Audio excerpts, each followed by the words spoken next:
बड़ी खबर की बात कर लेते हैं। इजराइल ने हमास की कैद से 4 बंधकों को एक बड़ा ऑपरेशन कर छुड़ा लिया है। छुड़ाए गए लोगों में 25 साल की नोआ आशमानी भी नाम की वो लड़की भी शामिल है, जिसकी तस्वीरें आपने भी देखी होंगी, जिसे हमास के आतंकवादी जबरन मोटरसाइकिल पर उठा कर ले गए थे। 7 अक्टूबर को इजराइल पर हुए हमले के बाद नोआ का वीडियो काफी वायरल भी हुआ था। नोआ चीख रही थी, लेकिन ये आतंकवादी उसे उठा ले गए। इजरायली डिफेंस मिनिस्टर याओ गैलेंट ने बंधकों को छुड़ाने की पुष्टि की है। हालांकि 120 इजरायली अब भी हमास की कैद में हैं। इजराइल डिफेंस फोर्सेस के प्रवक्ता डेनियल हमारी ने बताया कि यह ऑपरेशन काफी मुश्किल और जोखिम भरा था। हमास ने इजरायली नागरिकों को सेंट्रल गाजा के नुसीरत इलाके में छिपा कर रखा था। इनकी रिहाई के लिए डिफेंस फोर्सेस ने जमीन, हवा और समुद्र से हमले किए। 7 अक्टूबर के हमले में 1200 इजरायली नागरिक मारे गए थे। इस दौरान 234 इजरायली और विदेशी नागरिकों को बंधक बनाया गया था। नवंबर 2033 में एक हफ्ते का सीज फायर हुआ। इसमें 100 बंधक रिहा किए गए थे। इसके बाद सीज फायर की तमाम कोशिशें जारी हैं, लेकिन कामयाबी अब तक नहीं मिल पाई है। आप तस्वीरें अगर याद करें तो नोआ की तस्वीरें आपको तब गूगल पे भी मिल जाएंगी, सोशल मीडिया प्लेटफॉर्म पर भी मिल जाएंगी, जहां पर नोआ 2 आतंकवादियों के बीच में एक मोटरसाइकिल पर है और उसे बंधक बनाकर वो ले जा रहे हैं और नोआ चीख चिल्ला रही है। आखिरकार आईडीएफ ने अपने एक ऑपरेशन में इन कुछ इजरायलियों को छुड़ा दिया। हालांकि अभी 120 इजरायली हमास की कैद में अभी भी हैं। 7 अक्टूबर 2023 में 1200 इजरायलियों की हत्या हमास ने कर दी थी। और बंधकों में छुड़ाया गया एक अन्य नागरिक आर्डेट कोलजीव है, रूसी है। वो 2022 में इजराइल आया था। वो सुपरनोवा फेस्टिवल में सिक्योरिटी गार्ड का काम करता था।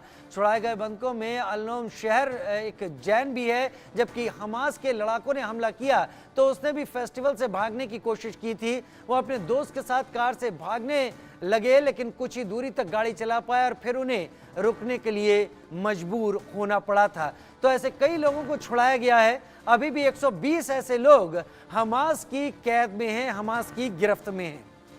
शहबाज मेरे साथ, मेरे सहयोगी न्यूज रूम से ज्यादा जानकारी के साथ लाइव इस वक्त जुड़े हुए हैं। शहबाज, बड़ी खबर है। जिस तरीके से हमास ने टनल में या अलग अलग जगहों पर इन बंधकों को छुपा कर रखा है, 120 अभी भी कब्जे में हैं। दर्शकों के लिए विस्तार से बताइए, ऑपरेशन कैसे हुआ, कब हुआ और कैसे छुड़ाया गया?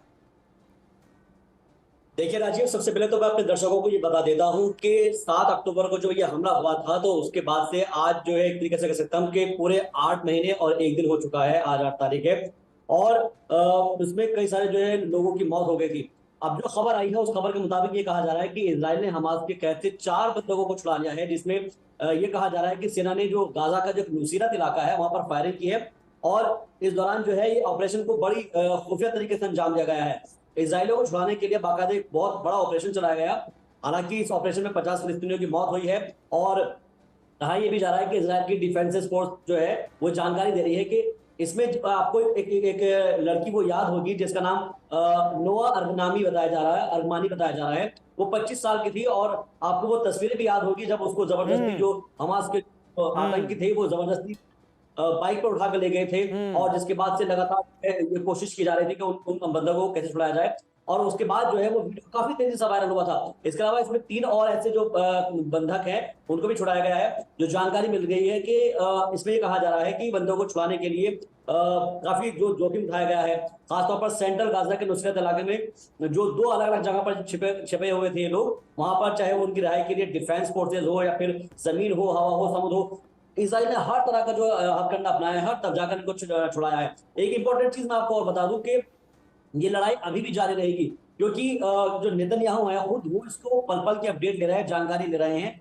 ये कहा जा रहा है कि प्रधानमंत्री बेंजामिन नेतन्याहू जो है उनकी तरफ से कहा गया है कि जो रक्षा मंत्री जो गैलेंट है उनकी तरफ से जो 4 जो बंधक छुड़ाए गए हैं इस अभियान को मंजूरी दी गई थी और जब इसके लिए पूरी एक वॉर सिस्टम तैयार किया गया तो उसमें कैबिनेट और सिक्योरिटी कैबिनेट की जो बैठक है उसको भी बाकायदा रद्द करना पड़ा, क्योंकि एक बहुत बड़ा ऑपरेशन था। मतलब आप एक बात साफ इशारा कर रहे हैं, चीजें रुकने वाली नहीं है, चीजें इसी तरह चलती रहेंगी, इस बात को ध्यान में रखते हुए शहबाज की 120 बंधक अभी भी कैद में है। बहुत शुक्रिया मेरे सहयोगी शहबाज आपका मेरे साथ जुड़ने के लिए इस जानकारी के साथ।